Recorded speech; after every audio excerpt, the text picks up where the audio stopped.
भगवान शिव से विलग होकर अपने शरीर को भस्म किया, हिमालय के यहां जाकर के पार्वती जी के रूप में प्रकट हुए। हिमालय पुत्री पार्वती बाल्यावस्था से ही निरंतर ध्यानस्थ रहना शिव अनुराग में। जब किशोर अवस्था हुई, किसी से कोई संभाषण नहीं करती थी माता जी, हर समय भगवान शिव के ध्यान में निमग्न रहना, कठोर तप करना शुरू कर दिया। जो बिल्व पत्र सूख कर गिर जाते थे, माता जी उसको अपने मुख में रख करके पा लेती। एक बिल्व पत्र, अपर्णा, शरीर सूखने लगा। माता जी का नाम अपर्णा। भारी तपस्या। भगवान शंकर को एकदम बोध हुआ कि सती का जन्म पार्वती के रूप में हिमालय के यहां हो चुका है और वो हमारे लिए कठिन तपस्या कर रही है। तो सप्त ऋषियों को बुलाया और उनसे कहा कि जाओ इनके प्रेम की परीक्षा लो। जानते हैं, सब कुछ जानते हुए भी ये होता है। जैसे लोग कहते हैं भगवान जानते हैं अपने भक्त को, तो परीक्षा क्यों लेते हैं? तो पढ़ाया तो टीचर ने है, तो सालाना परीक्षा तो होगी ही कि तुम क्या पढ़े हो। ऐसे ही तुम्हारे प्रेम की परीक्षा होगी। तुम हरि को चाहते हो या हरि की रची हुई माया को? हरि की हुई रची हुई माया में आकर्षित हो गए तो जीरो आ जाएगा। वो हरि की तरफ देखते रहे, माया से बच गए तो नंबर आ जाएंगे। 100 के 100 आते हैं, यहाँ 98 96 नहीं आते। 2 ही चैप्टर हैं, हरि पसंद कर रहे हो या हरि की माया। हर भक्त के सामने आता है तो प्रायः लड्डू ही खाने को मिलता है। बचता वही है जो मामे वे प्रपद्यन्ते माया में ताम तरंति थे, केवल हरि। पार्वती पहि जाई तुम प्रेम परीक्षा लेहु, गिरिहि पेरि पठयहु भवन दूरी करेहु संदेहु। हे सप्तऋषियों, जाओ, हमारी आज्ञा है। पार्वती की प्रेम की परीक्षा लो, यदि पास हो जाएं तो उनको तपस्या से निवृत्त करो। बोलो महादेव जी प्राप्त हो जाएंगे। जाओ भवन को चली जाओ, तपस्या की आवश्यकता नहीं। ऋषियों ने जाकर के पार्वती जी को देखा, मानो मूर्तिमान तपस्या विराजमान हो, अस्थिमात्र हुए रहे शरीर, सूखे पत्ते बिल्व के। मुनि बोले, हिमांचल नंदिनी, इतना कठोर क्या प्राप्त करना चाहती हो? किसकी आराधना कर रहे हो? तुम्हारा लक्ष्य क्या है? यदि हम सुनने के अधिकारी हों तो आप कृपा करके बता सकती हैं। पार्वती जी ने कहा, मन बड़ा सकुचाता है आपसे ये बताने में। आप लोग कहीं मेरी हंसी ना उड़ा दें जो मेरा लक्ष्य है। मैंने भी बहुत सिखाने की कोशिश की, लेकिन मेरा मन नहीं मान रहा, हठ पकड़ लिया है। क्योंकि मेरे गुरुदेव ने मुझे जो आकर के बचपन में बता दिया, मैं वही हृदय से स्वीकार कर ली। मनु हठ परा सुनई न सिखावा, चहत बारी पर भीति उठावा। नारद कहा सत्य सुई जाना, बिनु पंखन हम चाहि उड़ाना। मुनियो, वैसे आप भी हंस दोगे। ऐसा लगता है जैसे हम भारी प्रबल धारा में बालू का बांध बनाना चाहती हैं। कहां भगवान शिव और कहां मैं? मेरी गुरुदेव नारद ने बचपन में आकर के कहा, तुम्हारे पति देवाधिदेव महादेव होंगे। बस मैं तब से अपने पति की प्राप्ति की आराधना कर रही हूं। पता नहीं आप मेरी बात सुनकर हंसेंगे कि मानो बिना पंख के मैं आकाश को छूना चाहती हूं। ऋषि हंस पड़े और कहा, बात तो सही है। पर्वत से उत्पन्न हुई हो तो इसलिए तुम्हारी बुद्धि भी हमें लगता है जड़ ही है। नारद के उपदेश से आज तक किसी का घर बसा है? नारद के उपदेश से किसी का घर बसा है? अरे जिस जिसका उपदेश किया उसको बैरागी बना दिया, गृहस्थी तो बनाया नहीं। नारद उपदेश सुनकर किसी का घर बसा हो ऐसा तक प्रमाण नहीं है। देखो, दक्ष के पुत्रों को उपदेश किया, 10,000 एक को 1,000 एक, लौट कर नहीं है, सब 1000 बार आकर के, सैकड़ों बार आकर महादेव जी भी कहें कि अपने गुरुदेव के वचन छोड़ दो, तो मैं अपने गुरुदेव के वचनों का त्याग करने वाली नहीं। आप जा सकते हैं, बहुत जगत में कुंवारी कन्याएं और कुंवारे वर हैं, उनका ब्याह करा दीजिए। मेरी तो केवल एक ही बात रहेगी, हर जन्म महादेव जी के लिए। समस्त सप्तऋषियों ने साष्टांग दंडवत की और कहा, जगदम्बा आप नित्य शिव की अर्धांगिनी, भगवान शिव ने ही मुझे भेजा था आपकी परीक्षा के लिए, जाओ। भगवान शिव सब जान रहे हैं, ब्याह पक्का, अब आपको तप करने की जरूरत नहीं है। तुम माया भगवान शिव सकल जगत पितुमात, नाई चरण सिर मुनि चले, पुनि पुनि हर्षत गात। प्रणाम करके सप्तऋषि गए, हिमांचल से कहा सादर अपनी कन्या को लिवा लाओ और ब्याह की तैयारियां शुरू करो। महादेव जी ब्याह के लिए पहले से ही राजी हैं और समस्त देवता ब्रह्मा जी आज उनके पास जा रहे हैं प्रार्थना करने के लिए। इधर जब पार्वती जी को लेकर हिमालय अपने घर पे आते हैं, तब भगवान विष्णु, समस्त देवता, ब्रह्मा जी कैलाश पहुंचे, जहां भगवान शिव विराजमान थे। सबने स्तवन किया और कहा, प्रभु बहुत दिन से एक लालसा है, सकल सुरन के हृदय शंकर परम उछाहु, निज नैनन देखा चाहे नाथ तुम्हार विवाह। भगवान विष्णु, ब्रह्मा जी, समस्त देवताओं ने कहा, प्रभु हम सबके मन में एक उत्साह है, आप दूल्हा हो, हम सब बराती हो, आपका विवाह देखना चाहते हैं। प्रभु ये उत्सव देख ले तो हमारा जीवन सार्थक हो गया, आप हां बोलो। कामदेव के मद को चूर करने वाले आपको दूल्हा रूप में देखना चाहते हैं हम सब। स्वामी का स्वभाव होता है सेवक को सुख देना।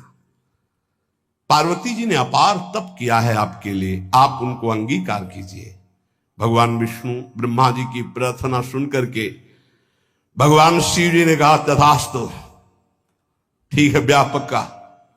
देवताओं ने नगाड़े बजाए, फूलों की वर्षा होने लगी, देवाधिदेव महादेव की जय के नारे कैलाश में गूंजने लगे।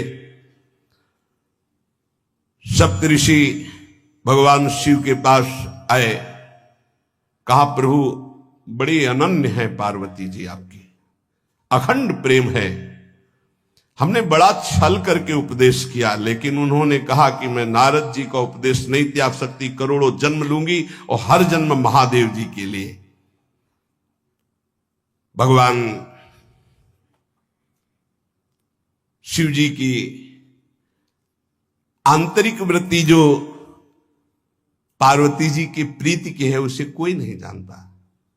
बहुत विरह में रहे, ऐसा न समझे कि देवाधिदेव महादेव जी परम उदासीन है, नहीं। सती जी के वियोग में बड़ी विचित्र दशा महादेव जी की हुई थी।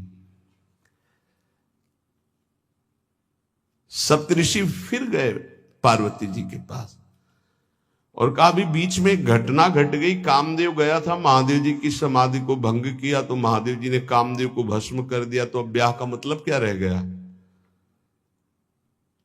भवानी ने कहा, तो तुम क्या अभी तक भगवान शिव को कामयुक्त देखते थे क्या? क्या तुम समझते हो तुम्हारे जान काम अब जा रहा? अरे अब लग शंभु रहे सभिकारा। तुम्हारी नजर में अभी तक भगवान भिखारी थे और अब काम को भस्म किया है। अरे हमने भगवान शिव की आराधना की, हमरे जानी सदा शिव जोगी, अज अनवद्य अकामो अभोगी। मैंने तो शिव को सदा ही योग संपन्न ब्रह्मबोध देखा है। वचन और कर्म से, मन से मैंने यदि भगवान शिव को अपना स्वामी माना है, योगी, अजन्मा, अनिंद्य, काम रहित, भोगहीन, तो निश्चित मुझे प्राप्त होंगे। भगवान शिव के पास फिर सप्तऋषि गए, बोले प्रभु गजब की निष्ठा है, केवल आपके प्रति प्रेम है। ब्रह्मा जी ने लगन रची, सप्तऋषियों को बुलाया और कहा ब्याह दोनों तरफ, ये लड़की पक्ष की लगन, ये वर पक्ष की लगन। ब्याह तय हो गया, दिन नक्षत्र घड़ी, नगाड़े बजने लगे देवताओं के लिए, सुमन वृष्टि हुई। ब्रह्मा जी ने सबको बुलाया, हिमालय ने सबको निमंत्रण दिया, बड़े बड़े पर्वत भेंट लेके आ रहे हैं, बड़े बड़े रसनिधि समुद्र भेंट लेकर के आ रहे हैं। वहां भोजन पान के लिए हिमालय के पास कोई कमी थोड़ी थी, रस की नदियां बह रही थी, विविध प्रकार के रस, विविध प्रकार के फल, विविध प्रकार के भोग वहां सब व्यवस्थित किए जा रहे हैं। ब्रह्मा जी ने कहा देखो, सबसे पहले नारायण की समाज रहेगी, दूल्हे की नहीं रहेगी, नहीं तो गाली ही पड़ेगी। हिमालय के यहां प्रवेश पाने के लिए बरातियों में सबसे पहले नारायण, फिर देवराज इंद्र का परिकर, वायु देवता, अग्नि देवता, सबसे पीछे दूल्हा की बारात। बात तय हो गई, ऐसे ऐसे सब लगे संवारन सकल सुर, वाहन विविध विमान, हो ही सगुन मंगल सुबद, करहि अप्सरा गान। सब अपने अपने वैभव संपन्न सब तैयार हो रहे हैं। बोले महाराज दूल्हे को तैयार किया जाए।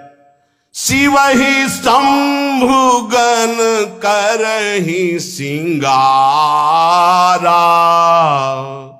जटा मुकुट अहि मोर संवारा, कुंडल कंकन पहिरे ब्याला, तन विभूति पट के हरि छाला, शशि ललाट सुंदर सिर गंगा, नयन तीन उपवीत भुजंगा, गरल कंठ उर नर सिर माला, अशिव वेश शिव धाम कृपाला, कर त्रिशूल अरुडमरु विराजा, चले बसहा चढ़ी बाजही बाजा, देखी शिवहि सूरत्रिय मुस्काही, बरलायक दुल्हनी जग नाही। दूल्हे की तैयारी हो रही भाई, चिता की भस्म, चिता की भस्म, इसे पाउडर ले गए, पहले चिता की भस्म लगाई गई, अब जटाएं बांधी गई। जटा ऐसे त्रिभुवन का विनाश जब करना होता, जटा खोलकर जब तांडव करते तो कोई नहीं बचता। जटा कटा संभ्रमम भ्रमण निलंप निर्झरी, बिलोलवी चिवल्लरी विराजमान मूर्धनि, धगत धगत धगत जो ललाट पट्ट पावके। तीसरा नेत्र मानव विश्व का विनाश करने के लिए उसे पटबंद किए हुए विशाल जटाएं। जटा का तो मुकुट सवार आ गया, अब जटा बंध है का ऐसे सांप, ये मुकुट सांप, और कुंडल करिया और भूरी भी थी। हाँ, सोने चांदी के लिए डंक मार दे तो बेहोश हो जाओ ऐसे। पहिरे ब्याला, बाजूबंद छोटे फण वाले, है कोई पनिहा कोई दुमहा ऐसे, और ऐसे जनेऊ वासुकी नाग, गले के माला भगवान का विभूत, ऐसा स्वरूप है, और शेर की छाल नीचे, शशि ललाट, द्वितीया का चंद्र, शशि ललाट, ये मुकुट द्वितीय का चंद्रमा, सुंदर सिर गंगा, भगवती गंगा, फव्वारे ले उठते जटा के बीच से गंगा जी। नयन 3, माथे वाला बंद है, 2 खुले हैं। उपवीत भुजंगा, जनेऊ वासुकी नाग, गरल कंठ, नीलकंठ विष यहां रोके हुए, और मुंडों की माला, हाथ में त्रिशूल, डमरू बंधा हुआ, नंदकेश्वर पे सवार। बोले ऐसे दूल्हा के लिए दुल्हन तो त्रिभुवन में नहीं मिलेगी, ऐसा दुल्हन दुल्हन का मिलेगी। अच्छा, दूल्हा सज गया, ब्रह्मा जी ने देखा, बोले महाराज आगे आपकी सवारी। नारायण भगवान उनके चतुर्भुज पार्षद, शोभा सुगंध सौरभ, आगे गरुड़ पे सवार, पीछे हंस पे सवार ब्रह्मा जी अपना परिकर, देवराज इंद्र, भगवान विष्णु जी दूल्हे की तरफ देखे, बोले महाराज विष्णु कहा अस बिहस तब बोल सकल दिशराज, बिलग बिलग होई चलो सब निज निज सहित समाज। कोई भी दूल्हे के पास मत फटको, पीछे रहने दो, सब अलग अलग समाज चलो, नहीं पानी नहीं मिलेगा हिमालय के अगर आगे ये हुए तो। अब तो वर अनुहारी बरात न भाई, हंसी करहियो पर पुर जाई। नारायण ने कहा कि दूल्हा के अनुरूप ही हम सब बराती नहीं भैया, दूल्हा सबसे पीछे, सब बराती क्रम से पहले हम, फिर ब्रह्मा जी, फिर देवराज इंद्र, ऐसे सब। भगवान शिव ने कहा तुम अपने पार्षद सब लिए हो, तो हम बुलाते हैं। श्रृंगी निकाली, जे ही बजाया तो भगवान शिव के पार्षद आ गए। शिव अनुशासन सुनि सब आए, प्रभुपद जलज शीस तिन जय हो महाराज की आज्ञा करो। अरे बोले विवाह हमारा बहुत दिलों से आओ। घुचप्पा जैसे देखो ना, अगिया बैताल। हाँ अब कैसे शिव के बराती हैं, जरा ये आगे पार्टी तो निकल गई बंदनी। ये जो भगवान शिव ने बुलाया बरातियों को, अपने साथियों को मुखहीन विपुल मुख काहू, बिनु पद कर को बहुपद बाहू, विपुल नयन को नयन विहीना, रिष्ट पुष्ट को अति तन खीना। किसी के एक को मुख नहीं, केवल मांस का पिंड है, और पूर्ण गौरम जैसे चिदानंद।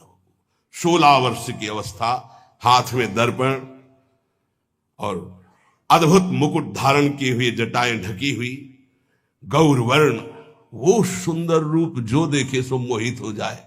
ध्याये नित्यम महेशम रजति किरणिभम चारु चंद्रावतन सम। कैसा सौंदर्य रूप महादेव जी का। चलो अब जो जेवनार के लिए सब शुभ नौवधुएं सब मैना जी को बुलाया, देखो दूल्हा आ रहे हैं, एक एक कदम ऐसे चल रहे, संभाल संभाल के जैसे चलना सीख रहे हो। तांडव करने वाले चरण है, पर नारद जी ने को अब नहीं। नौ किशोर अवस्था, हाथ में दर्पण, वो सुंदर रूप भगवान शिव का, एक एक कदम बारात में जो देखे सो मोहित। मैना ने कहा हो अहो भाग्य, ऐसे दूल्हा बोले वही हैं जो नंदी पे सवार थे, इनके स्वरूप को जानना बड़ा कठिन है। अब जो सुंदर जेवनार हुई बरातियों के साथ भगवान शंकर की बड़े मधुर गीत गाए जा रहे हैं। मुनियों ने फिर हिमवान को लगन पत्रिका सुनाई। विवाह का ठीक समय देख करके समस्त देवता और वेद स्वयं मूर्तिमान होकर वेद उच्चारण कर रहे हैं। भगवान शिव का पाणी ग्रहण संस्कार हो रहा है। पार्वती जी जब श्रृंगार करके सभा में आई ब्याह मंडप पे, तो कोई ऐसा नहीं था जो देखकर मोहित न हो गया हो। त्रिपुर सुंदरी अंबा है, लेकिन सबने उनके श्री चरणों में सर झुकाया, क्योंकि जगदात्मा महेश पुरारी, जगदंबिका जानि भव भामा, सुरन मनन मन कीन प्रणाम। ऐसा सुंदर रूप अंबा जी का त्रिपुर सुंदरी है। जब वो दुल्हन रूप में पधारी, कोई भी ऐसा नहीं था जो एक बार देखकर मोहित न हो, पर सब श्री चरणों में, क्योंकि जगदंबिका है, भगवान शिव की आद्या शक्ति है। सुंदरता मर्जाद भवानी, जाय न कोटि बदन बखानी। करोड़ों मुखों से यदि वर्णन हो तो इस समय जो पार्वती जी का सुंदर रूप है, नव किशोरी और दुल्हन रूप, पार्श्व में बैठे अत्यंत सुकुमार, कपूर और चांदी की तरह गौर वर्ण, एकदम तेजोमय, विशाल नेत्र, स्वर्ण आदि के आभूषण, कहीं कोई एक बिच्छू सर्प कुछ नहीं, बिल्कुल नव किशोर राजकुमार स्वरूप भगवान शिव पार्वती का मन रूपी भौरा शिव जी के रूप को देखकर लुभायमान हो रहा है। आज्ञा भई, ब्याह प्रारंभ हो। आश्चर्य की बात, गणेश जी का पूजन सबसे शुरू हुआ। लियो, मुनि अनुशासन गणपति पूजे शंभु भवानी, गणानान्त्वा गणपति ग्वंघवामहे प्रियानान्त्वा प्रिय। लियो, बोले गणेश जी और पार्वती जी के मतलब पुत्र का भावातल कि वो जो उट्टल लगा रही थी उसी से ये आदि गणेश है, ये आद्य गणेश है। जैसे आदि ब्रह्म, जैसे आदि ब्रह्म स्वरूप ये गणेश है। भगवान शिव और पार्वती जी ने प्रथम गणपति पूजन किया। मुनि अनुशासन गणपति ही पूजे शंभु भवानी, को सुनि संशय करे जनी। ये अनादि जी जान, कोई संशय मत करना कि वो पुत्र है जो पार्वती जी से। यदि समस्त दुखों से तुम्हें मुक्त होना है,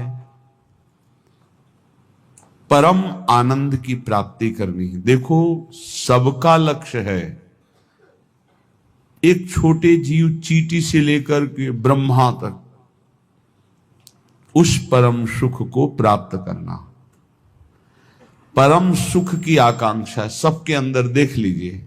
हम धन कमाते हैं तो सुख के लिए, परस्पर मित्रता करते हैं तो सुख के लिए, ब्याह करते हैं तो सुख के लिए, संतान करते हैं तो सुख के लिए, पद की चाह करते हैं तो सुख के लिए, जीना चाहते हैं तो सुख के लिए। हर चेष्टा हमारी सुख के लिए है। क्यों है?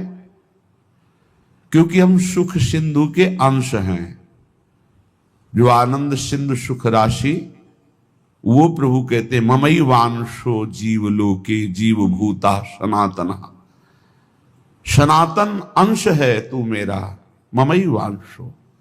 सुख सिंधु का अंश होने के कारण हमारे अंदर की मांग सुख है। पर जहां दुखालय भगवान ने पहले घोषित कर दिया इस संसार को, दुखालयम अशाश्वतम, यहां सब कुछ नष्ट होने वाला है। आज नहीं तो कल, कल नहीं तो परसों, चाहे जितने बीते बरस, पर नाश होगा पक्का। यहां कोई स्थायी चीज नहीं है। अशाश्वतम और दुखालयम, कुछ भी इकट्ठा कर लो, कुछ भी भोग लो, सुखानुभूति नहीं होगी। सुख कहते हैं जो स्व से प्राप्त होता है, दुख कहते हैं जो पर से प्राप्त होता है।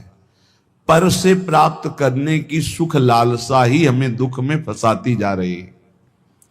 स्व स्वरूप है, पर सब कुछ है। स्वरूप के सिवा सब कुछ पर है।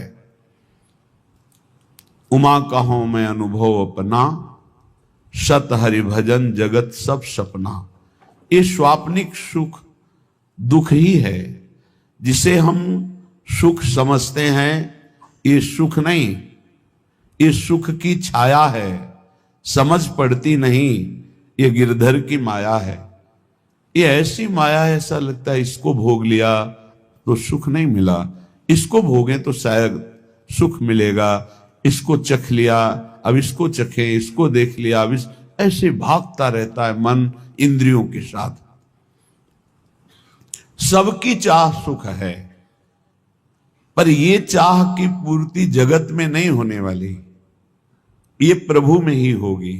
चाहे जितना भटक लो, जब तुम्हें विपत्ति, दुख और अशांति लगे तब भगवान की शरण में आ जाना। देखना कैसी तुम्हें शांति मिलती है, कैसे तुम्हारा हृदय आनंदित होता है, क्योंकि हम आनंद सिंधु के बच्चा हैं। हम जब अपने घर लौटेंगे तभी सुख मिलेगा। आनंद सिंधु प्रभु के नाम रूप गुण लीला के सिवा कहीं किसी को सुखानुभूति कभी ना हुई है, ना है, ना होगी। इसलिए श्रीपाद प्रबोधानंद जी महाराज कहते, नस्वर श्रुत धन जाया दिशु हरि माया मयेषु न प्रयासम कुरु पुरुषार्थ शिरोमणि माचिनु वृंदावने स्वयं पतितम।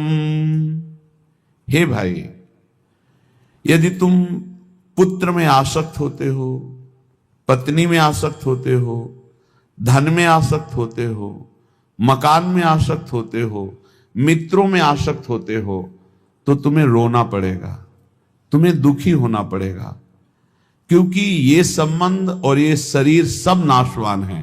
नश्वर सुत धन जायादिषु हरि माया मयेषु, यही हरि माया है। हरि और माया, हरि अंतर में चुपचाप मौन शांत गुप्त बैठे हैं, और माया प्रगट में चंचल दिखाई दे रही। ये जो शरीर, ये जो इंद्रियां, जो मन, जो स्वभाव, ये सब मायाकृत है। जो मैं है वो हरि का अंश है, वो हरि स्वरूप है, वो माया में नहीं है, वो मायातीत है, त्रिगुणातीत है। इस मय को शरीर में तन्मय कर देने से शरीर संबंधी भोग प्राण प्रिय लगने लगे। भोग मिलते हैं धन से, इसलिए धन प्राण प्रिय लगने लगा। धन और भोग और शरीर संबंधी रिश्ते संबंध, यही भगवान की माया ने हमको फंसा लिया। आप सब देख लीजिए कितना हृदय अशांत है सबका। तुम्हें लगता है अमुक संख्या का धन मिल जाए, अमुक व्यवस्था हो जाए तो मैं शांत हो जाऊंगा। सही मानिए, आप जितना अंक सोचते हैं उतने से ज्यादा किसी के पास धन है, उससे ज्यादा व्यवस्था है, पर वो भी अशांत है। आ ब्रह्म स्तंभ पर्यंतम सर्वम मायामयम जगत, तिनके से लेके ब्रह्मलोक तक सब मायामय है। सत्यम सत्यम पुनः सत्यम हरेन नामैव केवलम। धन्य है जो सत्य सत्य पुनः सत्य हरिनाम में अपनी रसेंद्री को लगा दिया, वाकेंद्री को लगा दिया। नाम जपते हुए उसी का रसास्वादन कर रहे हैं हर समय। राधा राधा राधा, हरि हरि हरि, कृष्ण कृष्ण कृष्ण। उनका जीवन विवेक में प्रकाश में हो गया। वो देख पा रहे हैं कि अरे ये तो सब भ्रम है, जिसे मैं सुख समझ रहा था वो भ्रम है। जासु कृपा सब भ्रम मिट जाई, गिरजा सोई कृपालु रघुराई। कृपालु भगवान की कृपा से जीव ये बुद्धि में विवेक प्राप्त कर लेता है कि यहां कोई मेरा नहीं है, एकमात्र प्रभु सबके हृदय में विराजमान है। बस यहीं से उसका परम कल्याण प्रारंभ होता है, यहीं से उसका विश्राम प्रारंभ होता है, यहीं से उसे परमानंद की अनुभूति होती है। अन्यथा सब भटक रहे हैं, सब भटक रहे हैं। कुछ चंद्र मिनट ऐसे हैं जिनमें आप जो चाहो पाप कर लो या पुण्य कर लो, कोई रोकने वाला नहीं, कोई टोकने वाला नहीं। लेकिन इन चंद समय के बाद जो आपका परिणाम आएगा, फसल आएगी, वो आपको सुख और दुख प्रदान करेगी। यदि पाप कर्म किया तो भयानक दुख मिलेंगे, पुण्य कर्म किया तो लौकिक सुख पारलौकिक सुख मिलेंगे। लेकिन पुण्य और पाप दोनों से हटकर त्रिगुणातीत भगवान का नाम जप किया तो भगवत प्राप्ति हो जाएगी। पाप और पुण्य दोनों आवागमन चक्र में फंसाने वाले ही हैं। एकमात्र भगवान का भजन ही जीव को इस आवागमन से मुक्त कर सकता, दूसरा कोई उपाय नहीं। हरि भजन्ति नरा, जो हरि भजते हैं भवसागर तरंती, वही संसार समुद्र से पार होते हैं। इसलिए श्रीपाद कह रहे हैं नश्वर ये पुत्र पत्नी मकान धन नाना प्रकार के व्यवहार संबंध, ये नहीं कह रहे कि इनको छोड़ करके भागो, नहीं, इसमें शाश्वत प्रभु विराजमान, उनको देखो, सब में भगवत भावना करो, इनसे राग मत करो, इनसे अनुराग करो। राग होता है देह से, अनुराग होता है भगवान से। सब में प्रभु बैठे, ऐसी भावना से व्यवहार करो, खूब नाम जप करो। और ये भाव कहां से आएंगे? बोले आ जाओ श्रीधाम वृंदावन। वृंदावन की भूमि में आप जब सत्संग सुनेंगे, रसिकों का संग करेंगे, तो आपकी बुद्धि का परिवर्तन हो जाएगा। जो बुद्धि सांसारिक भोगों में सुख है ऐसा निश्चय करती है, वो विवेकवती बुद्धि होकर प्रभु में सुख है, स्वरूप में सुख है, ऐसा निश्चय करने लगेगी। बुद्धि का परिवर्तन हो जाना ही उन्नति है, बुद्धि का पतन हो जाना ही नाश है। बुद्धिनाशो प्रणश्यति, शास्त्र कहता है जिसकी बुद्धि भ्रष्ट हो गई उसका सर्वनाश हो गया। जिसकी बुद्धि शुद्ध है भले कुछ ना हो, लेकिन वो परम धनी, क्योंकि उसका सही निर्णय होगा। सही निर्णय करने वाला परम आनंद को प्राप्त होता है। इसलिए श्रीपाद की बड़ी जोर की निष्ठा से धाम वृंदावन की है। कहे वरमिहि वृंदारण्य सुवरा की मदन मोहन द्वारी। वरा की, मुझे कुत्ता कुतिया बना दिया जाए वृंदावन का। ठाकुर मदन मोहन के द्वार पर, बांके बिहारी के दरवाजे पर, राधा वल्लभ जी की सीढ़ियों पर गिरा हुआ प्रसाद चाटेंगे, और यहां ब्रजवासियों की फेंकी हुई जूठन खाकर हर समय प्रिया प्रीतम की चरणारविंद की रज में पड़े हुए उनकी कृपा मनाते रहेंगे। श्रीपाद प्रबोधानंद जी के पीछे कहा था मुझे नाली का कीड़ा बना दीजिए। ये धाम है, धाम। हरिराम व्यास जी कह रहे हो मन वृंदावन को श्वान। हे हरि कृपा करो मेरे मन को, यही अच्छा लगता है कि अगर मुझे अगला जन्म मिले तो वृंदावन में ही मिले, भले मुझे कुत्ता बना दिया जाए। वृंदावन का बड़ा लाभ है, यहां हर योनि भगवत प्राप्ति कर लेती है। जैसे यहां आप देख रहे हो कुत्ता है या शूकर है या अन्य जीव हैं, देखो ये रज में लौटते हैं। जिस रज को ब्रह्मेश्वरादि सुदरूह पदारविंदो श्रीमत पराग परमाद्भुत वैभवाया, परम अद्भुत वैभव जिस रज में छुपा हुआ है, जो भगवान ब्रह्मा जी सनकादि शिवादि याचना करते हैं इस रज में निरंतर वास करने के लिए। जो रज शिव सनकादि के याचत सो रज शीस चढ़ाऊं, उस रज में वो श्वान रात दिन सोता है, रात दिन उसी में शयन करता है। भोजन मिलता है तो उसी रज में मिलता है, और प्राण निकलते हैं तो इसी रज में निकलते हैं। और वृंदावन प्रभाव सुन अपनो ही गुण देत, जैसे बालक मलिन को मात गोद भर लेत। यहां जिसका भी शरीर छूटता है, ये धाम है, वो भगवत प्राप्त हो जाता है, वो प्रियाजू को प्राप्त हो जाता है। भगवान शंकर जिनके नाम की महिमा से काशी में मोक्ष प्रदान करते हैं, वो हरि जिनका नाम जप करते हैं, ये उनका धाम है, प्रियाजू का, वृंदावनेश्वरी का धाम है। ये राधा निकुंज वाटी वृंदावन है। इस रज में जो प्राण त्यागता है वो सीधे प्रियालाल के निज धाम दिव्य वृंदावन को प्राप्त होता है, चाहे पशु हो, पक्षी हो, मनुष्य हो, कोई हो। यहां साधन प्रभाव नहीं है, यहां धाम प्रभाव है।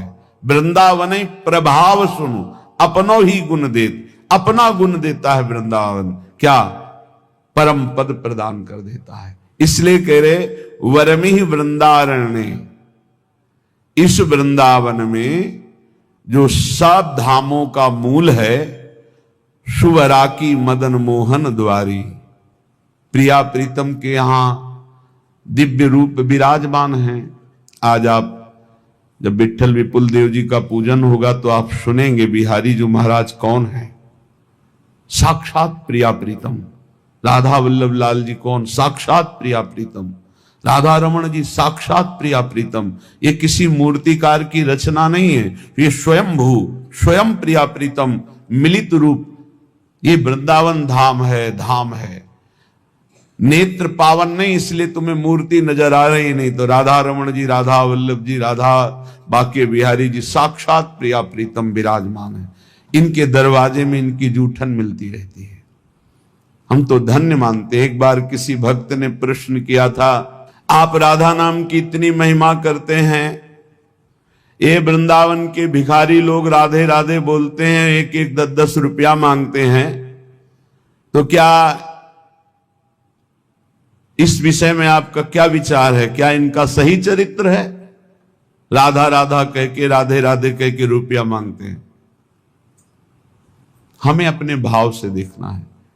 जिसका चश्मा हरा होता है उसे हरा दिखाई देता है, जिसका लाल होता है उसे लाल दिखाई देता है। हमारा चश्मा भाव का है। भावोत्सवेन भजताम रस कामधेनु। अखिल कोटि ब्रह्मांड नायक प्रभु श्री कृष्ण चंद्र जो कह रहे हैं, पूज्य भाई जी महाराज उस पद में लिखते हैं कि अगर मुझे कोई खरीदना चाहे तो निश्चित किया हुआ मूल्य है राधा नाम। राधा मुझे खरीद सकता है, ठीक है। उनके चरणों में लक्ष्मी जी सदैव चापती रहती है, हरि के चरणों को। और वो राधा कहकर 100 रुपया पूरे दिन में या 200 रुपया इकट्ठा किया और कहीं खोली लिए हुए, वृंदावन में छोटी कुटिया लिए हुए आटा दाल ला के खाता है, वृंदावन वास करता है। आप उसे भिखारी समझते हो? आप उसे नीच समझते हो? आप उसको, इस वृत्ति को नीच समझते हो? और जो करोड़ों का गफला करके एसी में सोते हैं और व्यभिचार करते हैं, मांस मदिरा पाते हैं, उनको बड़े आदमी समझते हो?